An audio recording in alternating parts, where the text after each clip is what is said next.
The Gongfu Crew podcast, bringing together practitioners of various styles and schools and their unique perspectives to explore the world of Chinese martial arts. In this episode of the Gongfu Crew podcast, you will listen to a conversation I had with Ghyslain Kuehn, an expert in southern Chinese martial arts, who spent quite a few years in Taiwan learning these traditional training methods there.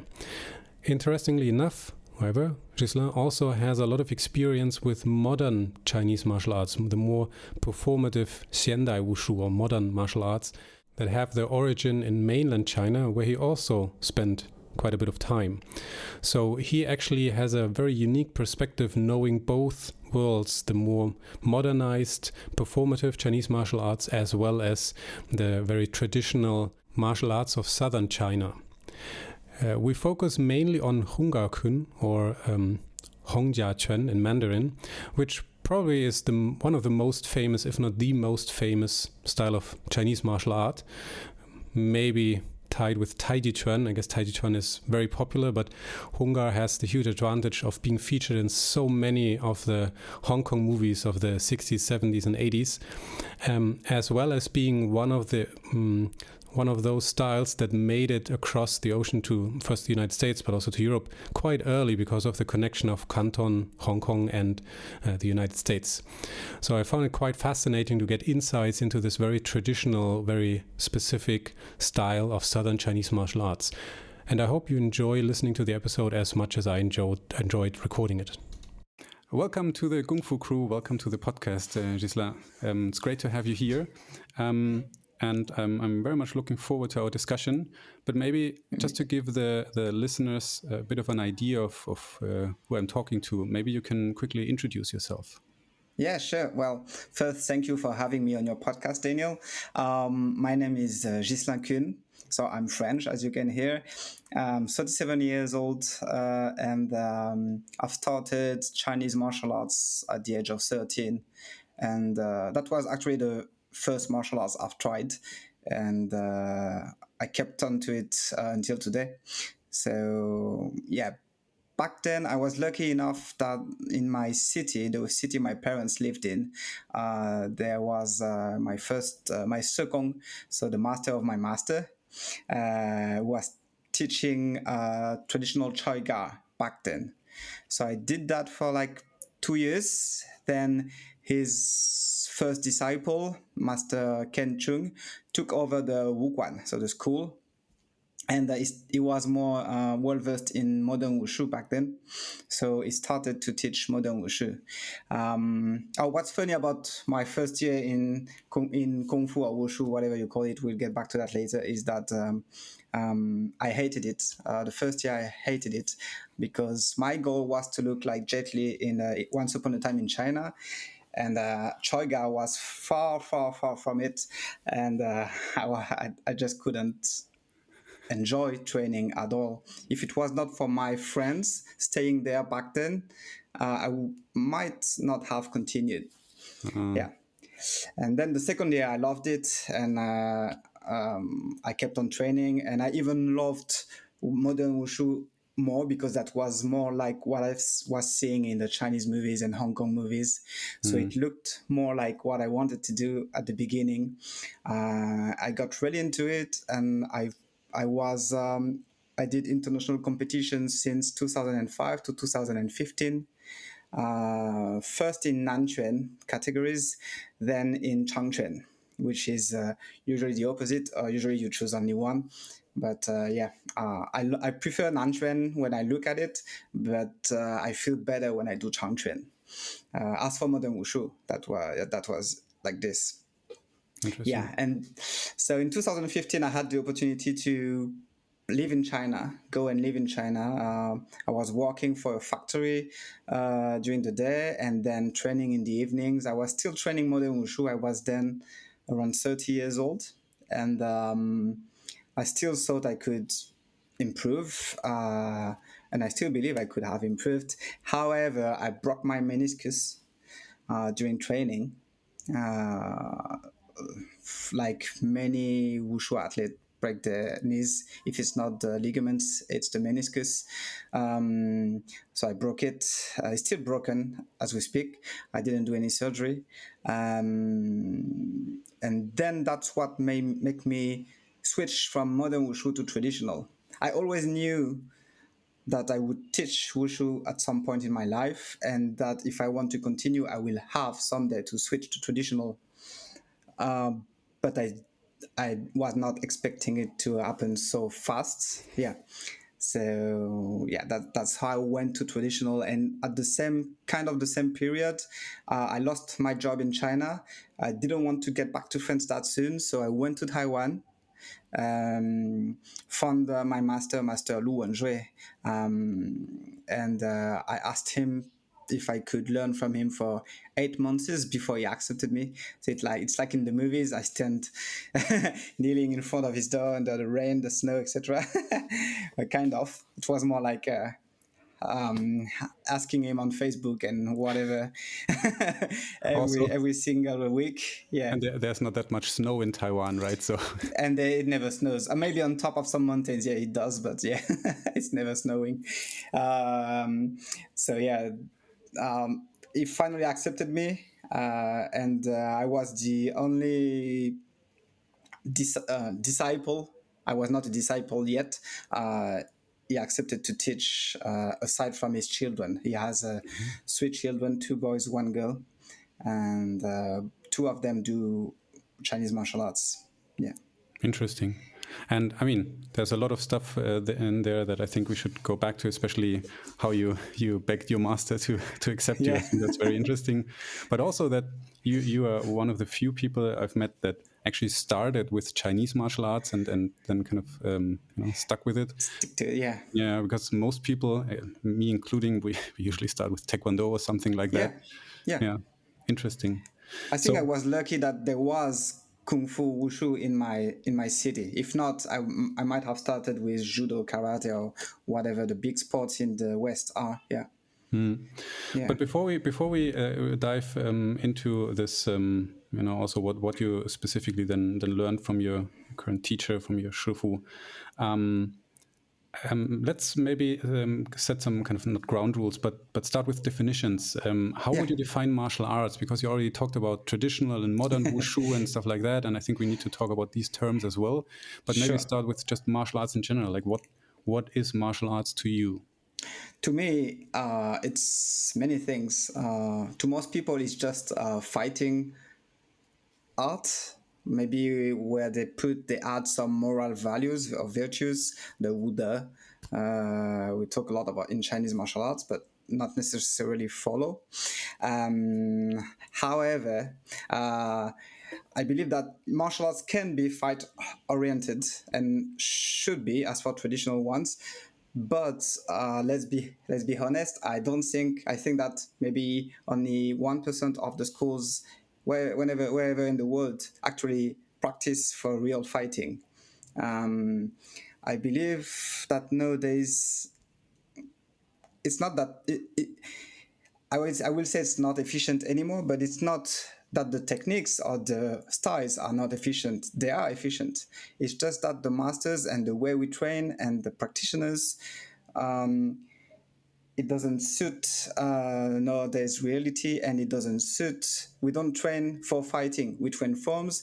We do train how, if I punch like this, should I block like this, then hit like this?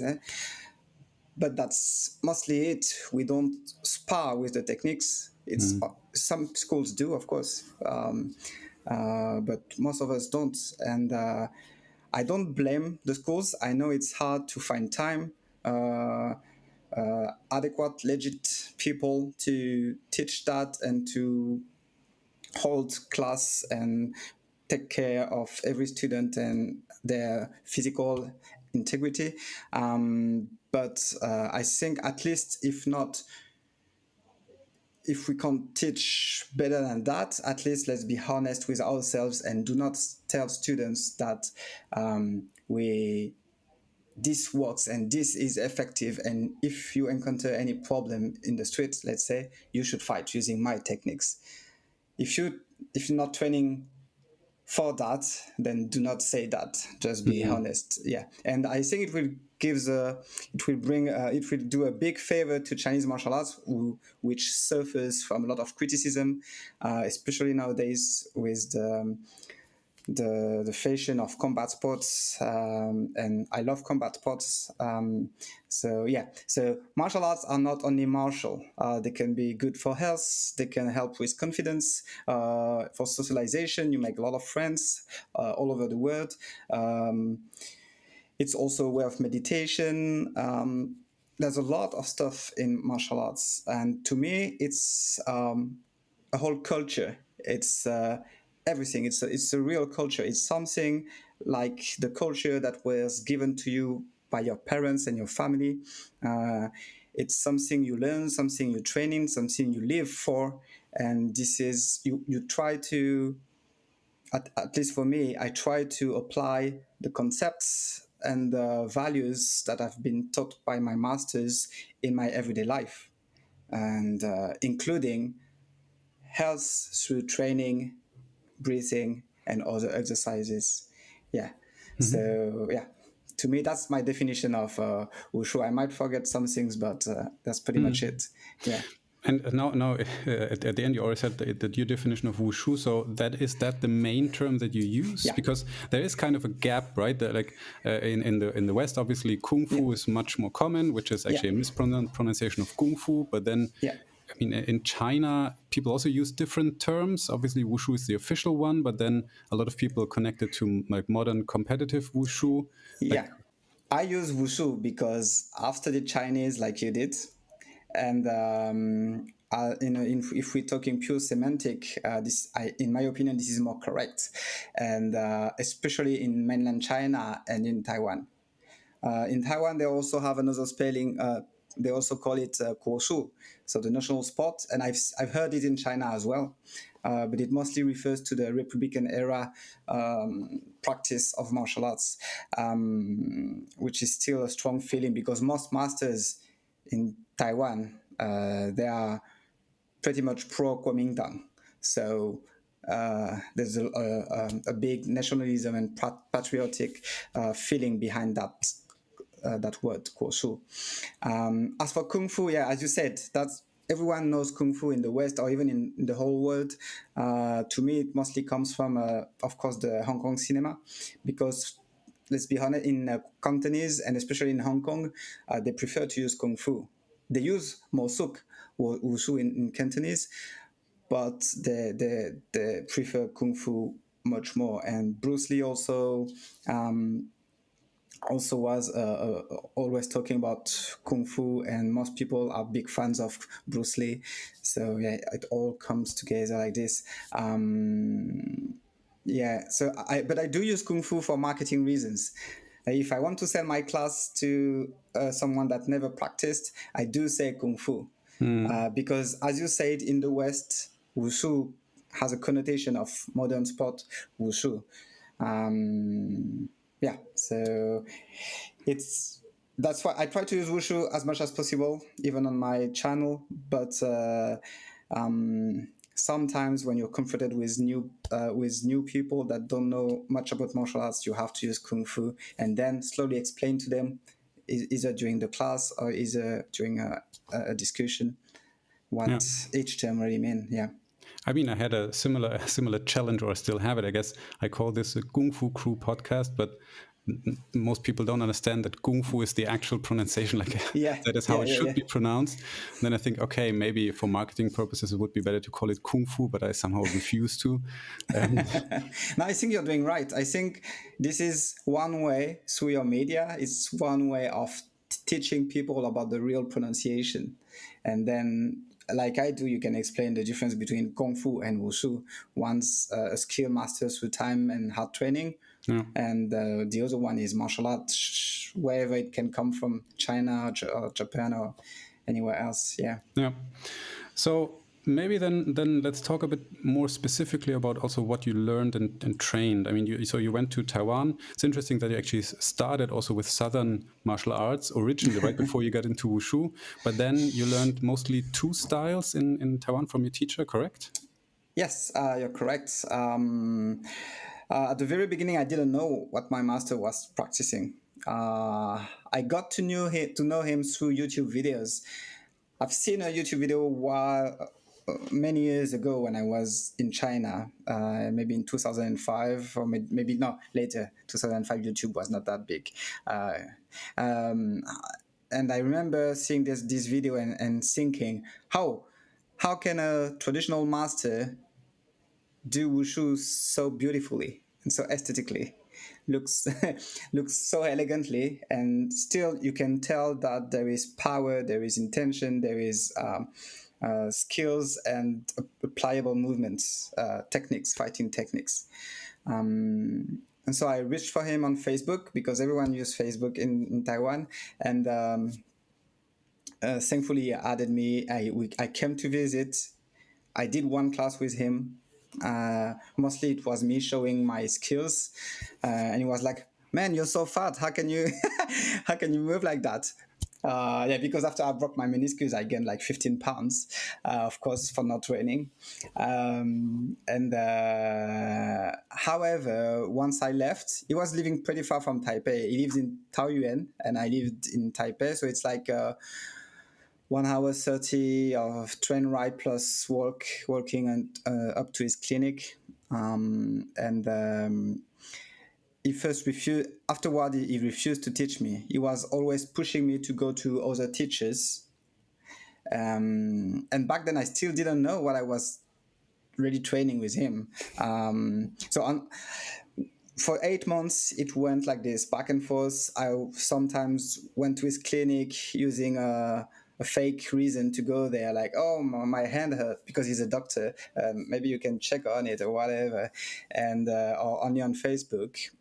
And finally, at some point, he accepted to teach me, of course. And slowly, I know that he was teaching me Taiwanese Hunggar, which I didn't know I already had been introduced to back in 2013 by his own master, so my Taiwanese Honggar Shigong master, Zhang Hezhi, in Paris, where he came for a 1 week seminar. And so that was fun. And then while I was training Honggar, he believed that I was also fit for Taizu Quan, Caijia Quan, which are two styles that are in the same lineage of it's called Nanzong Shaolin Caijia Quan. So basically Southern Shaolin Caijia Quan, where we use Taizu Quan as a basic before we become an indoor disciple and are able to learn further Caijia Quan. So these were the two main styles. However, Master Lu is pretty well versed also in Baihe Quan, which he learned both from his father. They have a family style of Baihe Quan. White crane. Yeah, white crane, sorry. White crane, and especially shaking crane, vibrating crane, Zhonghe, and also Tanglang Quan. So yeah, there's like 4 styles, but I've mostly learned 2 or 3. So yeah. His Tanglang is southern praying mantis or the northern one from Shandong? It's northern. Yeah, okay. It's not Choga Tanglang or whatever. Yeah, it's Babu Tanglang. Yeah. Interesting. Yeah. And when you said like he accepted you as a student, was that already, because this is also quite interesting. I mean, it's different mainland and Taiwan, and then it's different in northern and southern China, like the Baishi, like the tradition that you actually like ask for teaching and then you accept it and he becomes your shifu. Was that already like part of his teaching, or was it just like to get in the door and say, hey, let's maybe can I please learn at least something from you? Yeah, so the way it happened was just as you said. I was just learning something from him. I was not yet a disciple. In 2018, it took me to his Caijia Quan master, Master Lu Songti, in Taichung, so in the center of Taiwan. And I did indoor ceremony. I wouldn't say disciple, I would say student. I don't know how to translate that in English. It's called 入门仪式 and not 拜师仪式. So it's really indoor. It's entering the gate, if we translate that literally. It's just to say that I am a student of Master Lu Wenjue through the Tsai lineage, but not yet his disciple. And then in 2019, after I pushed my master to take me as a disciple and his children, actually, because they were not his disciple as well. So we, all three of us, went back to Taichung and we did the Baishi Yishi, the Baishi ceremony. That's how it went from just a normal student to a disciple today. Yeah. And I mean, you mentioned that, so you saw the YouTube videos first, because this really interests me, like how people choose their teachers. And again, I mean, this is actually similar to the other stories that I've heard so far on the podcast. This, oh yeah, you know, I saw that the teacher, and I thought, yeah, this is it. Can you elaborate a little bit on it, what it was? And also, I mean, obviously, it took a while for you to you had to lobby him to actually, you know, start like learning in earnest. So obviously, there was something that fascinated you, right? Yeah. Like I said earlier, the first thing that fascinated me is the way he moved. Coming from modern wushu, I do love traditional styles, but mostly northern because visually they're more aesthetical for most of them than the southern styles. Again, with a modern wushu point of view, from a modern wushu point of view. But so that's the first thing. I was like, man, traditional wushu are usually so ugly, especially if we say I was talking about Taizuquan. Taizuquan is really ugly. It's really basic. It's bam, you just pierce, you just push. Sometimes you got the teeth together and straight on the neck. And this looks weird. It looks bad. So that's what I loved about him at first. Then I understood, besides looking good, when I met him, that he was actually knowing what he was doing. It was not only forms, but man, he has arms that are strong as steel. When he blocks or hits you, it's so painful. And he lives for wushu. It is exactly like many of us, and like I try to do. I try to put wushu in my life and my life into wushu, and that's exactly how he lives. So he's one of the most famous Chinese traditional medicine doctor in Taiwan, especially renowned for his bone setting techniques. So without surgery, and it just sets the bones together. And to me, I was like, wow, that's like the real Wong Fei Hong, you know, a real master. And then in his clinic, you see all these weapons, the wooden dummy, the iron dummy, whatever. Every time he have some spare time, he would train. He would train. He works from 9 a.m. to 11 p.m., but no matter what, he would train every morning. And if he ever has time, in the afternoon or on the weekends, he would also train. And every time he goes, even when he goes for a trek with his wife for hiking, he would take his sword and practice on top of the mountain like a real Parthian, a real immortal.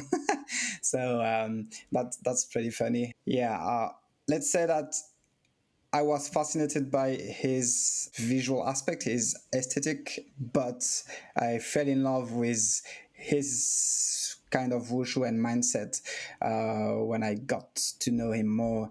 And also, he's very about health. Being a doctor, he's very about training for health. So he loves also fighting, and he also loves MMA, which is funny for traditional, but I had to say it. Yeah, he's 63 years old, but he loves MMA. I took him to a few MMA match in Taiwan. He was always super happy about it. He loved it. Yeah. Interesting. And I mean, you mentioned it yourself. So in the beginning, you said, oh, you want to be like Jet Li in Once Upon a Time in China, where he actually plays Wong Fei Hung, right? And then, exactly. Then later you learned Hunggar, which is the style of Wong Fei Hung from a doctor. So, full circle, I would say. Exactly, full circle, exactly. Yeah. Interesting. So let's talk a bit about Hunggar then. I mean, it is one of the most famous styles thanks to Hong Kong cinema and thanks to folk heroes like Wong Fei Hung and historical figures that have often been used in both novels and movies. So how does what does training in Hunggar look like? So what can one expect when, and or maybe also how did you start training with your master? I mean, you already had a background, obviously, but what does training look like? So yeah, you said I had a background, so we didn't take too much time with the basics.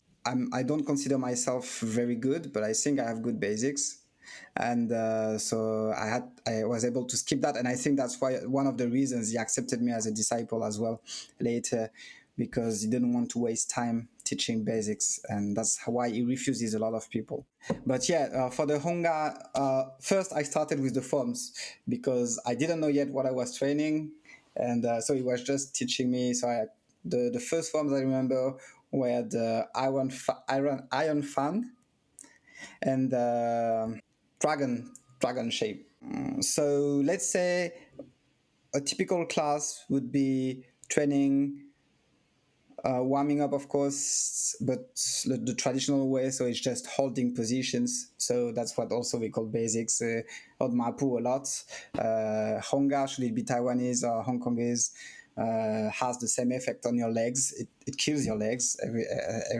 Any training is super hard on the legs. We also would train the forearms, especially by hitting stuff for ourselves with my master. Just the two of us, we would each the ta something, which is pretty renowned in any style of martial art. And also we got after the conditioning and the warm up, we would go through the forms, and during the forms, he would teach me the fighting application of every movement. Then that's for a typical class. There were other classes, for example, on every Saturday morning, I would come very early to his clinic, so he would still be sleeping or waking up. And during that 1 hour of time, I would be doing only wooden dummy. But that wooden dummy is not a Hunggar wooden dummy, it's a white crane wooden dummy, his family white crane wooden dummy, which is much bigger than the classic Wing Chun dummies we see. And we're already hitting the dummy. It's also a conditioning that I had to do. I did it every Saturday morning for 6 years, and that was pretty fun. And then we would start with some breathing exercises, mostly coming from the Taizu, and sometimes from the white crane, and then later again go through the Honggar forms and the applications. So that's a typical training. Yeah. So what I understand is then that you kind of skipped basic training because you already did a lot of stance work before. Like that would be basic training, like stance work, or also like practicing basic punches or blocks, or like what other stuff would be part of the basics? Yeah, part of the basic, the of course the stances, the way you punch, the body alignment. I would add in the basic the conditioning, and when I say conditioning, I'm talking about all the physical abilities like speed, endurance, strength, springiness, whatever. So I already had all that, kind of. What I was lacking is of course, maybe the understanding of the Honggar concepts and principles, and a bit of traditional reinforcement, because I never did it.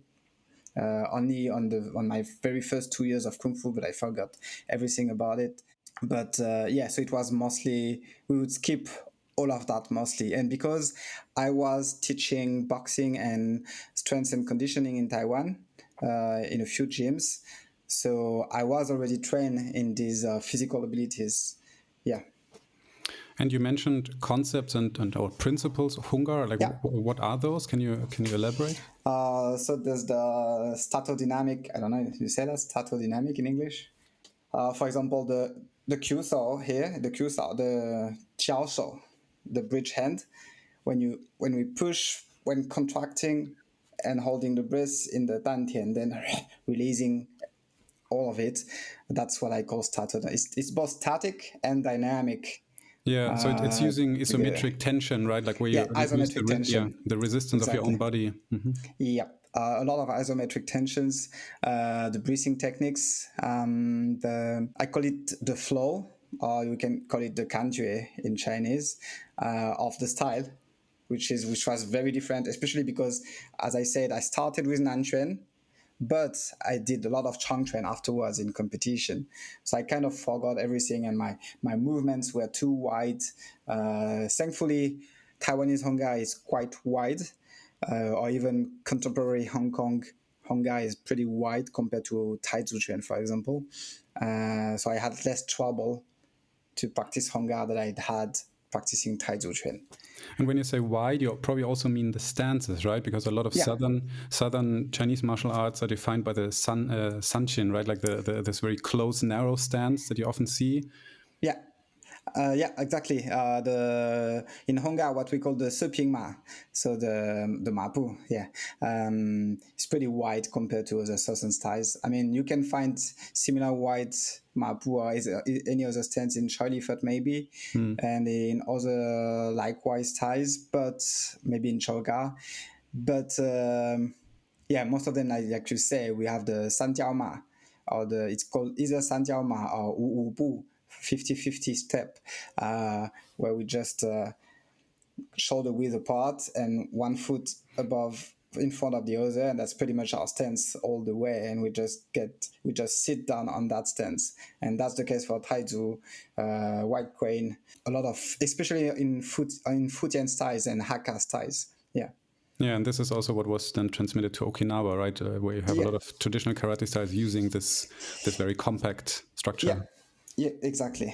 Yeah, and it's interesting, yes, because like I said, Cholifat, for example, has much wider movements and flowing movements. But I guess there's also the theory that there was a direct northern influence, which might explain why it's quite different from some of the other. It does, It does have a strong northern styles influence. Yeah. And you mentioned isometric tension, or this like using isometric tension for practice. And before you also said that when you refer to again, like obviously the modern wushu perspective, that the styles would be ugly, where people like clench their jaws and something that would be also part of this, right? This idea of that would also part of the tension. Yeah. So basically, when you said that you kind of skipped sort of the basics, or you had a lot of the basics, you then kind of started with intermediate training, but it has to go from there somewhere, right? There has to be an advanced level of training as well, or like what would that look like in Hunggar? You mean a more advanced training than intermediate training? Yeah. Yeah. I would say through the forms. We could say that the forms in Honggar could be separated, especially in Taiwanese Honggar, the one I know the best.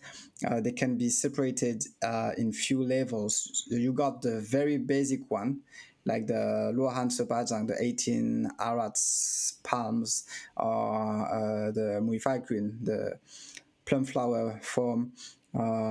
Even some of the pillars, like the Kungji Fokfu Kuehn, the I don't know how to translate that, or the tiger and crane. I mean, they are very hard forms because they are very long and demanding, but the techniques, in my opinion, are not that hard. I would consider the Fu Hok, the tiger and crane form, an intermediate level, and then the Titit Kun, the Jiexian Quan, iron wire form, and then other forms more advanced. For example, when I talk about other forms, one thing about Taiwanese Honggar that is very specific to it is that we got 3 monkey forms, and we got a huge part which is drunken boxing. We got 6 empty-handed drunken forms and 8 weapon drunken forms. So that's a total of 14 drunken forms, and which is a lot. It's like a complete style within another style, and these are very hard. These demand a lot of basics aside from the physical abilities and the stances. You have to be good in acrobatics. You have to be very flexible to understand how to move and use your body to hit and punch, which is very different from any other style. And that to me are the most advanced forms in Taiwanese Honggar. And as for the monkey, it's very demanding and not every people can do it. For example, very tall people have trouble doing monkey forms because you have to get very low all the way and to be on your toes most of the time, and it's super hard on your cardio. It's a great cardio exercise, but it's also very hard, to sustain a form from the beginning to the end with the same amount of power. Yeah. And with the drunken boxing parts, I mean, I think Wong Fei-hung was also an accomplished practitioner of drunken boxing, right? So did that go back to him, or was it later introduced by someone else? Do you know that? Yeah. So the Taiwanese Hunggar is supposedly is mostly has been compiled by Master Zhang Hezhi, who is still alive. So he's my second again. Taiwanese Hunggar is a mix of forms coming from the Wong Fei-hung lineage, if we believe the sayings, and mostly from the village Hunggar, so anterior to Wong Fei-hung.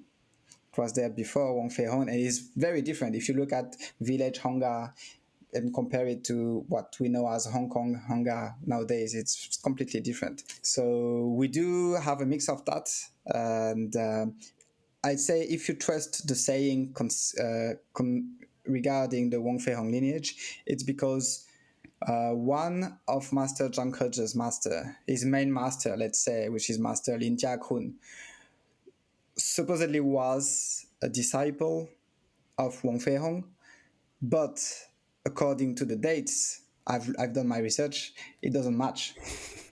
Okay, so he might have learned Wong Fei-hung lineage stuff, maybe he has, but Wong Fei-hung either was dead or Master Lin Jiakun was 3 years old when he learned from Wong Fei-hung.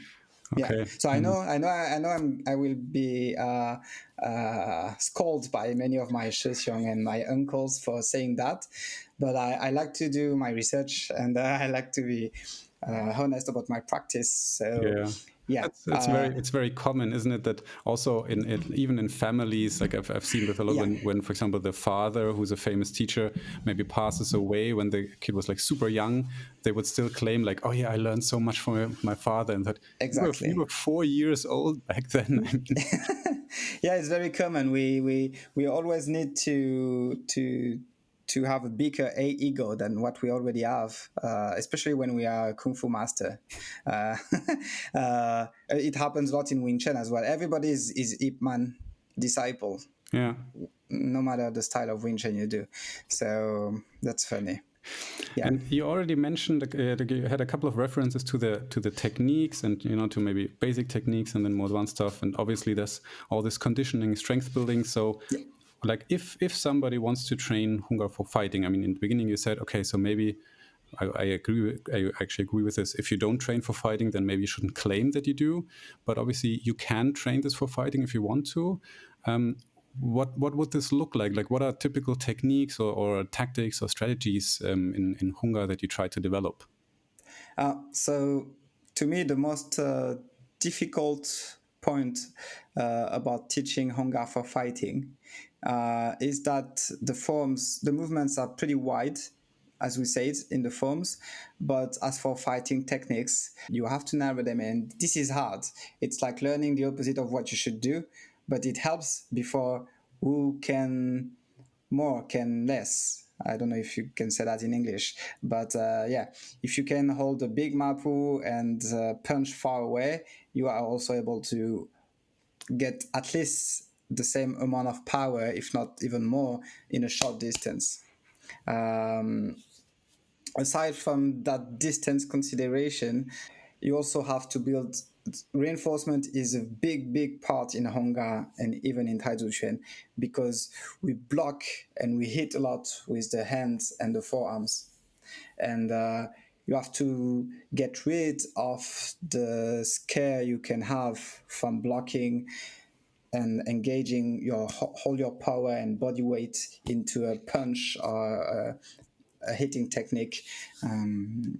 That's also why reinforcement is very important. So when you say reinforcement, like you mean you kind of reinforce the technique by really putting your body, your weight and your structure behind it, right? Yeah, you have to go all in and not be afraid, basically. Yeah, to me that's pretty much it. When I teach my students how to fight, I do use my background in Sanda because my master Ken Chung, my first master in France, Ken Chung, with whom I trained until 2015, he would ask us to do both modern wushu and Sanda to understand both aspects, even though it's very different. Even though we don't apply the techniques, you at least can understand fighting. So what I try to do is first teaching my students the basics.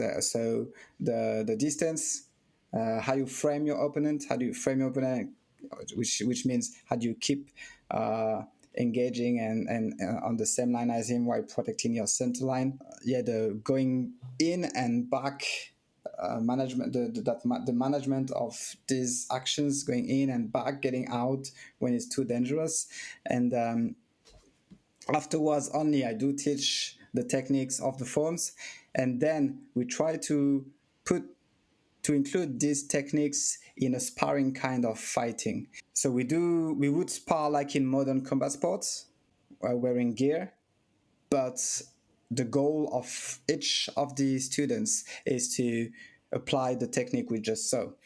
And that's how we get to see, it doesn't work that way, but it could work the other way, depending on your environment, depending on the way your opponent moves, and depending on a lot of stuff, actually. Yeah. And I mean, how do you then deal? I mean, this is also already quite interesting to see that you also use modern gear and use sparring as a platform to develop technique and stuff like that. But how do you deal with? I would assume that Hunggar has a lot of techniques where you also grab your opponent. I mean, I'm not an expert obviously, but you can see like the tiger claw a lot in the movements and stuff like this. This is probably difficult to practice with sparring gear, so you have to practice this in a different manner, right? So that's something that's a very good question. That's something that cannot be trained 100% nowadays. You can't risk your student or your partner physical integrity when we train. So you just can't try the real techniques of Hunggar, the more vicious one, at least the ones where you pull the air when you break the knees, etc. Of course, and it's the same for any other style. So the only way to do it, and that's also why Kung Fu or Wushu is having a hard time nowadays. These types of techniques can only be taught the safe way. So it's like slow motion, or like very, like, even if it's with speed, you have to take care of your opponent. So you just I'm faking grabbing your hair, I'm faking grabbing your clothes and breaking your neck or your knee, and but if we get into a sparring mode, then it will look more like combat sport. Or I would put only the techniques like the takedowns, the throwdowns, the punches and kicking, and that can be applied without hurting you. That's the whole problem. But again, you have to be honest. When I teach such techniques to my students, I say, guys, this might work or it might not work, depending on who's your opponent and where you are. And there is a lot of chance that it doesn't work because we can't train the real way. Yeah, you can never go full intensity in sparring with some of these. Yeah, that's. But I think, I mean, like you described it, that's fair, right? There are certain techniques that you train with lower intensity because you want to be safe, and there are other techniques that work with higher intensity because you can practice them with gear and in a this kind of dueling sports combat format, and hopefully at the end both will come together. But like you said, and also what can help for a few movements, not the grabbing and pulling, but for a few strikes, using pads is pretty interesting. Pads or even bags from some point, because you can go full power on that. So you can do a block, then go full power on the pad, and keeping your body safe. So that's pretty interesting. Yeah, it's essentially an approximation, right? You try to go at it from different angles with different exercises, different formats, always trying to be safe, but then kind of getting closer to the real deal without actually risking. Exactly, yeah. And you could say the same thing about combat sports. When these guys, even the professional, when they spar, most of their sparring is not full intensity. Sometimes it is because they have to get ready for a big match, but most of the time it's not. Yeah. The difference is that they don't have techniques that can. They do have techniques that can injure people, of course. You just look at the match and you know, but they don't have techniques that will break someone until he can't get up or until he could die, let's say. Yeah. Yeah, because these are forbidden, and then why would you train them, Exactly. Right? Doesn't make any sense, yeah. It doesn't make sense. Yeah, but you also mentioned there are like takedowns and stuff like that, so Hunggar also has throws and knockdowns, sweeps, stuff like that? A lot, yeah. For most people, only the northern sides have throwdowns and takedowns, or mostly the northern sides. But even in Fujian or even Guangdong, we've got throws and takedowns as well. One of the reasons the positions in Hunggar are that wide and similar to the northern styles is because there are a lot of throws. It's just that we don't hold the mapu the same way. Yeah. Even in Fujian styles, most of the grabs and stuff like this, they end up with a throw or a takedown. Yeah. You already mentioned conditioning and especially like toughening up or hardening the body and stuff like that, and then isometric tension for strength building. But I would assume, or at least that's my knowledge of Hunggar and styles like that, there are also a lot of interesting direct like strength training exercises. Like with I remember something like with sandbags, like that you throw around and you grab. But like what exercises do you have there? Like what's interesting regarding strength training? What's interesting, I'm sure you've seen it, we place a heavy bar. It could be a barbell or any other thing that's pretty heavy, and you make it roll on your forearms to condition your forearms using your isometric tension. And of course, the exercises I've talked about before. We do have a bag. It comes from a Thai Jiaquan, but most Thais share the same of conditioning tools. So it's a bag made of fisherman's net, fish net. We fill it with rocks about that big, so not too big, not too small. And then we like marbles, the size of big marbles. A bit bigger than marbles. Yeah. And we throw it in the air. Then we try to catch it, especially with these three fingers, so the thumb, the index, and the major. We try to catch it and bring it back, then throw it again in the air, pierce, grab, and again and again and again. This is super hard finger conditioning. We don't do it a lot because it's very hard on the fingers, but we do that. We also have a box filled with, it can be filled either with metal balls or with black beans. Oh yeah, the beans, yeah. Black beans, and then you just it's to train the finger piercing, grabbing, and pulling, and this also comes from Taizu, but we also have it in Hongga. For the balance, we do something interesting. We stand in Mabu on that part of the tree. Oh yeah, like that, like pillars, like stakes. No, but we put it. It's like putting a tree on the floor. Sideways, okay. Yeah, sideways, and we just stand on it, so we get the. So you kind of roll like for balance. Yeah, we can roll forward or backward and try to hold our balance. It's something we use in Tuechuan, especially in Drunken boxing, and a lot of finger push-ups, 10 fingers, 3 fingers, 2 fingers. That's pretty much it. We hit the walls a lot, but it's not good for the mic. We hit the wall a lot with the back of our palm, especially to reinforce that. And I know this comes from white crane, and from what I've been told by my master. But a lot of techniques from Honggar are descending from Taizu and white crane. Honggar was if we trust the legend that says that the Southern Shaolin Temple existed, and that Hong Hei Kun was learnt in the Shaolin Temple, and then we can say that the Honggar had been also influenced by Taizu, White Crane, and other Fujianese arts. Yeah. Now, with all this conditioning that you do, I mean, in the beginning, you mentioned, I mean, obviously that played a huge role in your own martial arts journey. You injured yourself when you did modern wushu, and you said like everybody who does modern wushu will injure themselves. Yeah. It's which I totally understand, and yeah, I can see where it comes from. Now, you also said that your teacher is placing a lot of emphasis on health because he's a doctor.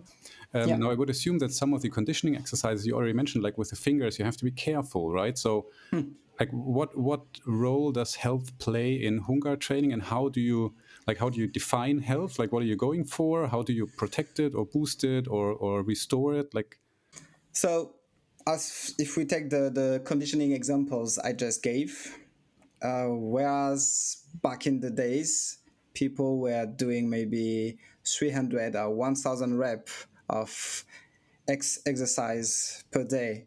Following my master's principles, you just have to do a few every day, maybe 10 to 50, to prevent worse injuries. Also, we also of course we put the titazo, the 铁大久.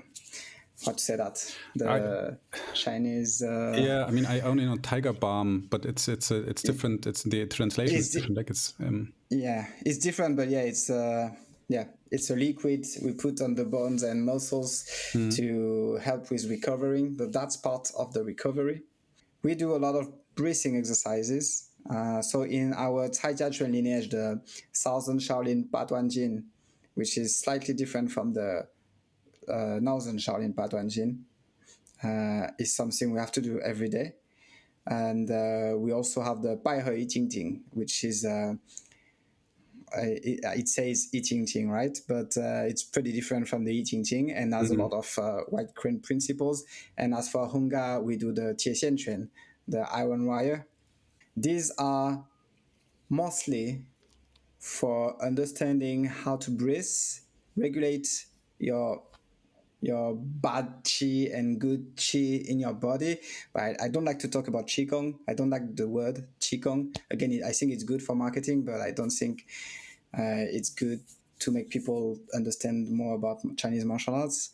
And aside from the breathing techniques, it's also good for your postural and biomechanical alignment, your spine alignment and stretching. We do a lot of spine stretching and muscle stretching through the exercises I just talked about. Yeah. May I ask? Like, so you said like you don't like to talk about qigong. Like, is it specifically the term or the concepts that are connected to this, or?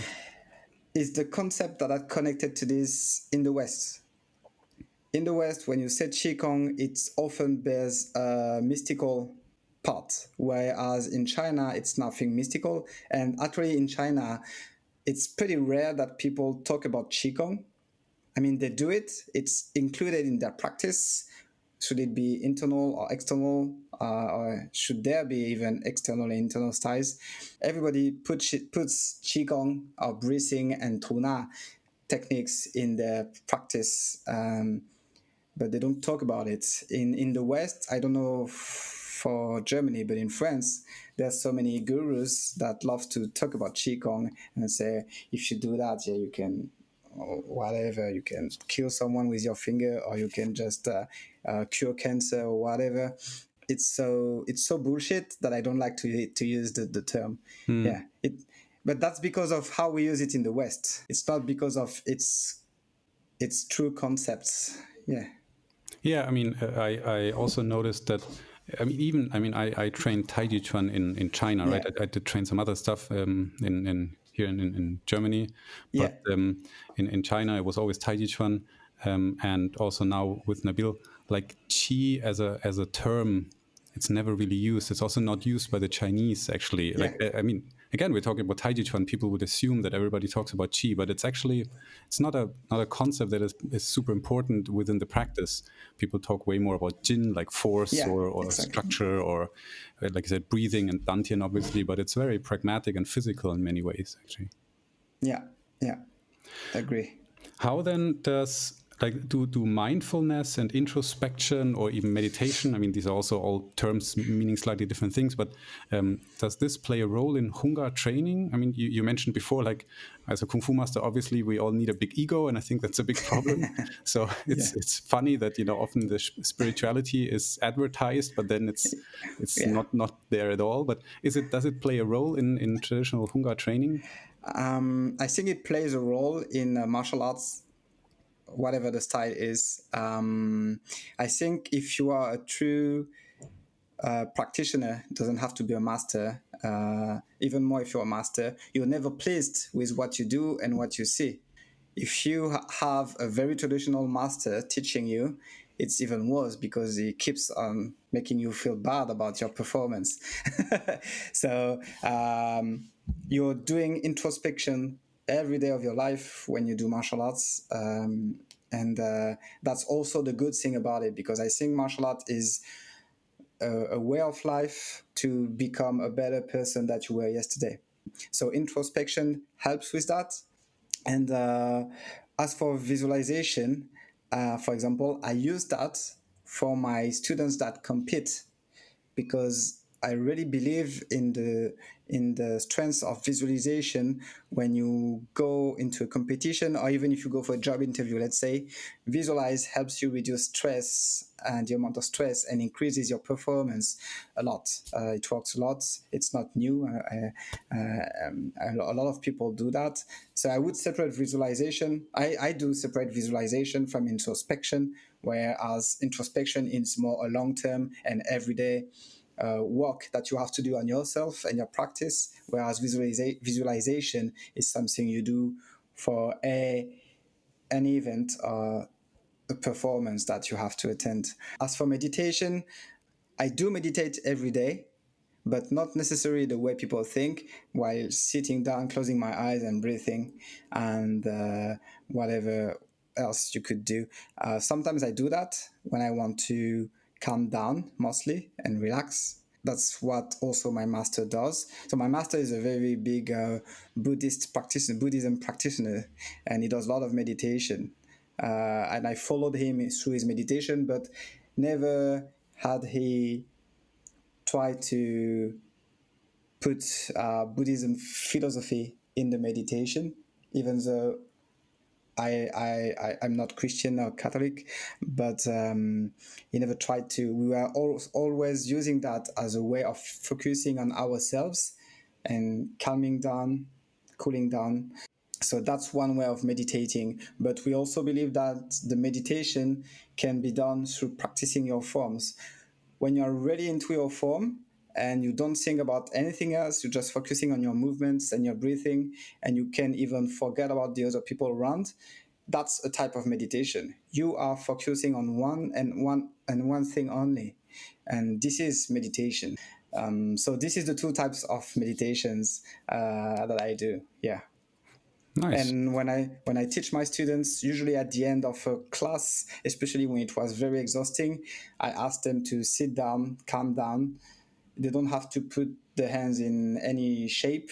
They just have to relax, close their eyes, breathe. And this is where I ask them either to visualize if there are any competitions or performance ahead, or to do introspection and think about what they've gone through during the class and what they could have done better, what they achieved, and what was great, good, what they can improve. Yeah. So you include it in a very kind of organic and pragmatic fashion in your own teaching. Yeah, I try to be pragmatic as much as I can. Yeah. So you're teaching now as well back in France, right? So you went back to France and you're teaching. Yes, I've been back for less than 6 months. I've done some seminars, but in France, we start the sports season in September to June. So yeah, next September I will be starting teaching mostly Taizu, Sanda, and Lion Dance in Paris. Yeah. So Taizu Chuan and so would be kind of the foundation, and then people would maybe later on move on to Hunggar. So you wouldn't start teaching Hunggar, or? To be honest, I'm not sure yet. I don't think Taizu is a good basic for Hunggar, because it's very different from it shows. But people that are interested in Taizu and Taijiaquan, so let's say Fujianese styles, Hokkien styles, of course, would go to Taizu.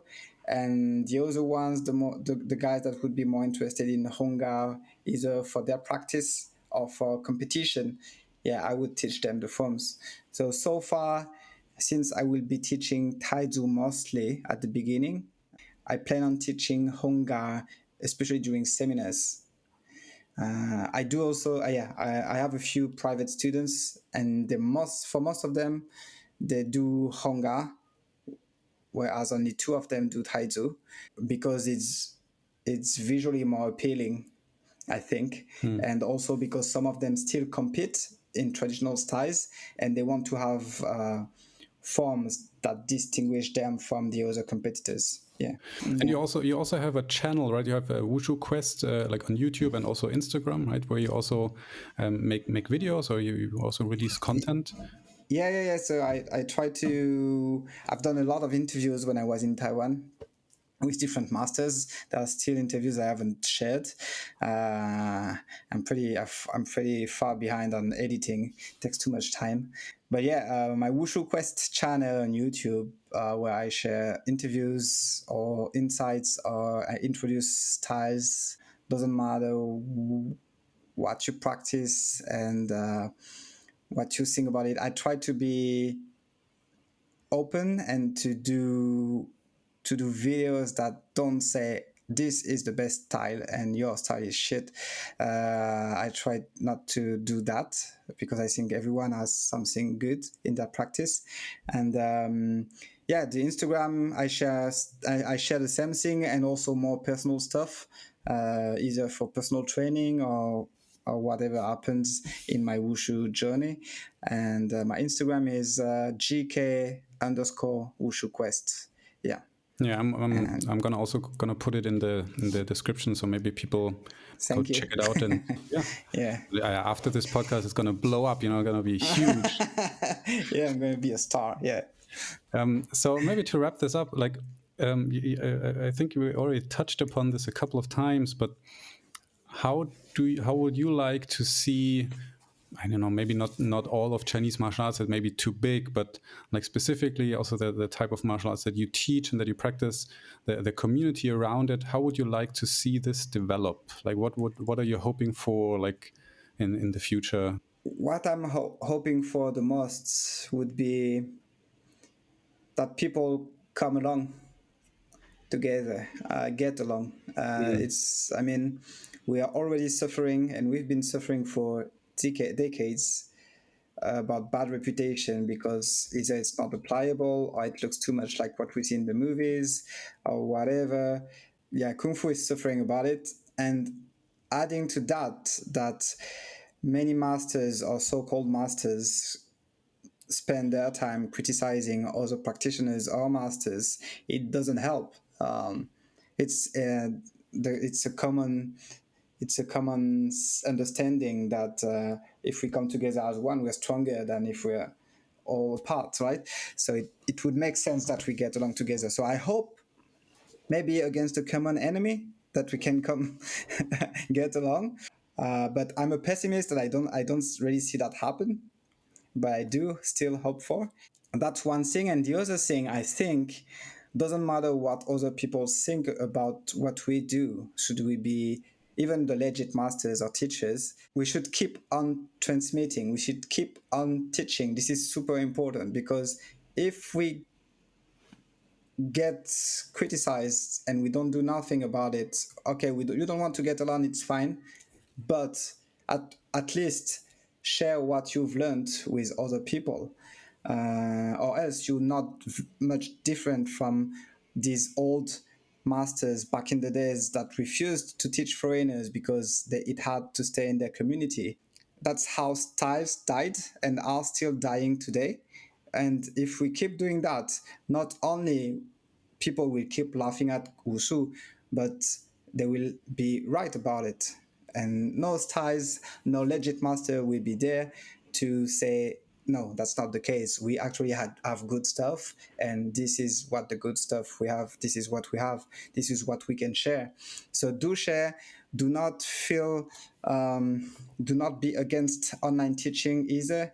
I do teach online, and I don't think it's the perfect thing to do. I think, of course, physical teaching is the best, but especially for people that already have basics but can't find either a good teacher or are too far away from a school to just, I don't know, they do a night work, so they can't go to class because in the West most classes are in the night, in the evening.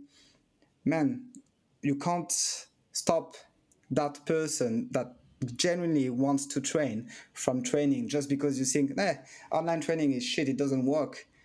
No, I think you have to teach, and you have to use all the tools that we have today to share wushu to the world. Yeah. That resonates a lot with me, and maybe I probably can't take away the pessimism, but I share the hope that, that there is more collaboration and more like a mutual understanding, or at least it should be possible to have more of that. And maybe I'm hoping that actually, also this podcast can help a little bit, because my impression is that when people also kind of fight amongst each other, like when they criticize other styles, it often starts by one person saying like, oh, we do, like, I don't know, Mabu like this because it's the best way.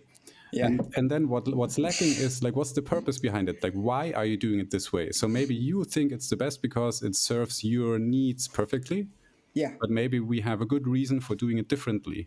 Now, I think if somebody doesn't have a reason for doing it and just says like, yeah, it's always been done that way and it's the best way, then I think it's a problem. But as there's an understanding of why people train and also then spar and fight that a certain way and whatever, I think that's absolutely fine.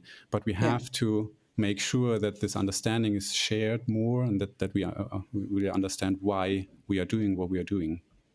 Yeah, I agree. And if I try to be optimistic, I would say that the new generation, which I think you and I are part of, are actually less about fighting each other and actually try to get along and try to share more about, oh, my style has it, what does your style have, what is good in yours that's not in mine, or whatever. And on that part, I think this is better than, let's say, even 10 years ago or 20 years ago. Especially in the West. Yeah, I agree. And I think that's a very nice, hopeful note that we can end the episode on. So exactly. Thank you very much for sharing all your experience and also giving us insights into your Hunggar training. Thank you for having me. Yeah, you're very welcome. I think I have this idea of maybe then at some point starting a second season where we talk a bit more about like meta topics, like culture in Chinese martial arts, maybe comparing mainland and Taiwan, stuff like that. So hopefully you will be back for one or more of these episodes, and then I'd be happy to. Yeah, sure. Thanks. All right. Then see you soon. Yeah, see you. Thanks for listening to this episode. I hope you had a great time. The next episode will air next month. And until then, feel free to check out our Instagram account, where we also feature some of the people we talk to, other practitioners and teachers of Chinese martial arts, and anything else that might be interesting in the world of Gongfu. Thanks, take care, and hope to meet again.